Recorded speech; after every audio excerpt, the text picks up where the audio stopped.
இப்போ நம்ம ஃபெர்னி செய்ய போகிறோம்.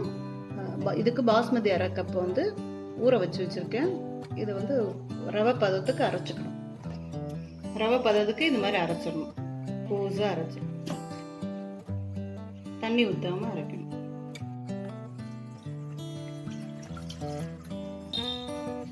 அரை லிட்டர் பால் ஊற்றிக்கணும். இந்த அரை கப்பு ரைஸ்க்கு வந்து அரை லிட்டர் பால் ஊற்றணும். அரை லிட்டர் பால் ஊற்றிட்டு பால் நல்லா கொதிக்கட்டும்.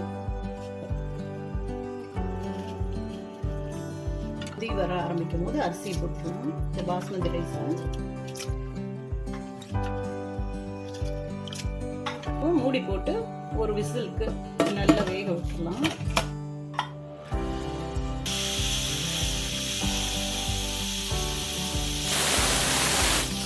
ஒரு விசில் 5 நிமிஷம் சிம்ல இருக்கட்டும். சிம்ல தீ குறைச்சி வச்சு சிம்ல நல்லா வேகட்டும்.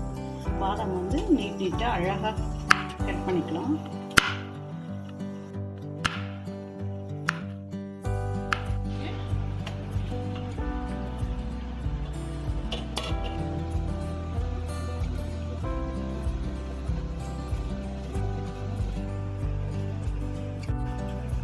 இப்போ மில்க் மைட் வந்து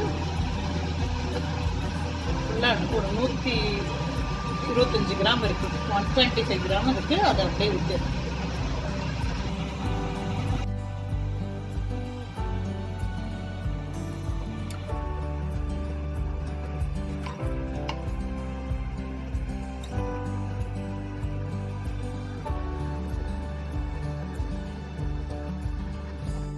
இப்போ ஏலக்காய் பொடி போட்டு மிக்ஸ் பண்ணிடணும். நல்லா மிக்ஸ் பண்ணிட்டு ஒரு 5 மினிட்ஸ் நல்ல கொதி வர வரைக்கும் வச்சுட்டு சர்வ் பண்ண வேண்டியது.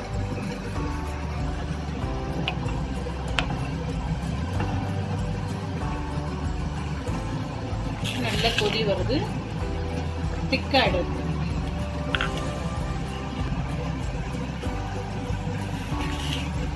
இப்போ சர்வ் பண்ணிடலாம். நம்ம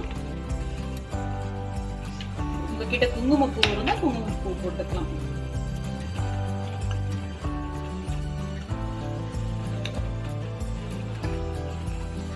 இதை கூலா பண்ணி கூட சர்வ் பண்ணலாம். சூப்பரா இருக்கும்.